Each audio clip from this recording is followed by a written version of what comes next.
Today we're going to paint two undead Asgardian brothers.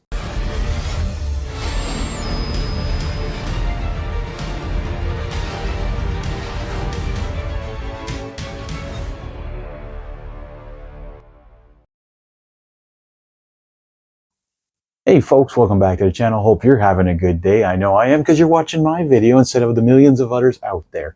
And if you're enjoying these videos, don't forget to hit that like button and subscribe if you're new to the channel. Anyways, enough about that. We're going to be talking about Loki and Thor today from Marvel's Zombies. These guys, though, are zombie heroes instead of their regular counterparts. Now, you've already seen me paint Thor on here as a hero, so let's take a look at the two Asgardian brothers and what we can do with them as zombies. Alright, so the first thing I did with these miniatures is actually give them a skeleton bone primer, and then I did a bleached bone zenithal highlight with the airbrush. So I used a spray can first.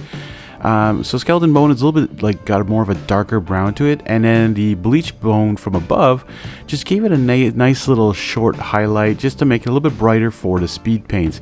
Because I've used skeleton bone before as a primer and then speed paints above it, and I found it a little dark, like not the true colors I wanted. And also I want to stop using just white as a base coat for the zombie heroes. But of course we are using Bony Matter again for any of the skin that are on both Thor and Loki. And yes, this is a 2-for-1 special. We're going to be painting both Thor and Loki in this video. They are not separate, they are painted at the same time, intermixed, so you won't be able to just skip ahead and say, oh, I just want to watch Loki. But I mean, feel free to browse around the video and see the parts that you want to watch, go back and forth, and so on and so forth. And don't forget to hit that like button and also subscribe if you are new to the channel. Also consider becoming a patron over on patreon.com or becoming a member of this channel. Okay, that would help really greatly achieve one of my goals, which is to buy the entire War Paints Fanatic paint set. And you're looking at about $700 to $800 plus taxes here in Canada. So please consider maybe joining or anything like that to help this channel grow and be able to get those paints. So we're using some Occultist Cloak, on Thor here on his clothing. Although I did forget some of the I guess, I don't know what it would be, like the skirt part or whatever that was flowing over his belt and his pants there. So I did that off camera. So it's just the parts that are just flapping along with the rest of the stuff here. Those knee pads are also going to be done here. Absolution Green now for Loki. I haven't used this one in a long time. This is one of the original speed paints. It's got a beautiful dark green color to it, but I find it highlights really well. It's good. Like, this is the hard part, because I pick out these colors, right? When I look at a miniature and I look at the artwork, I try and pick out the colors that are as close as possible.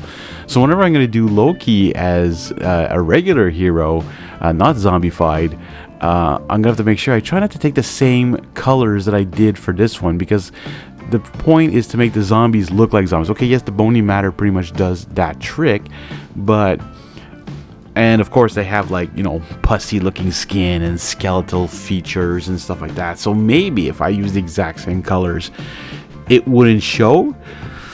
But I don't want to make it that you watch the same video technically twice, right? I want you guys to see a difference in the painting techniques here. And I know I use a lot of speed paints, but there's some videos going to come up eventually that I'm going to try and go back to the basics of using just regular acrylic paints, or even I'd love to try, again, I'm going to mention it many times, I'd love to airbrush an entire miniature, but I don't know if that's possible. I think you have to go back and clean up a lot of the details, because your airbrush can't get exactly where you want it to be all the time, right? Alright, here I did something really interesting. I mixed up some Howling Sand and the Pallid Bone to create this dirty blonde look for both Thor's hair and Loki's big fur that he has on him. And frankly, I think it did a really good job. And at first I was going to go more Howling Sand, less Pallid Bone, but it wasn't giving me the blondish dirty color I wanted, so I added a little bit more Pallid Bone.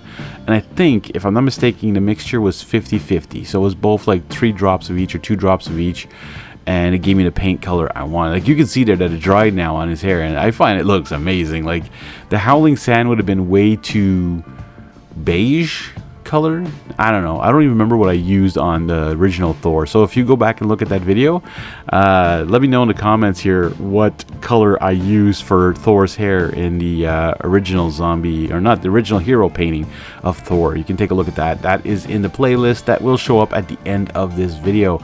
And also, don't forget to comment down below, what are you working on? What do you think of these miniatures? I like to hear from you guys. All right, and the more comments and the more likes I get, the more YouTube's going to toss my videos out there. And again, this channel is growing exponentially lately. It is great. I hope it continues. Like I said before, there's going to be some patron only videos going up over on patreon.com, so go check that out. It's a small minimal fee per month, and it gets you some access to some extra videos if you want to see those as well. So I'm coming back to that Pallid Bone this time, but just using it on some of the skulls and the teeth of that.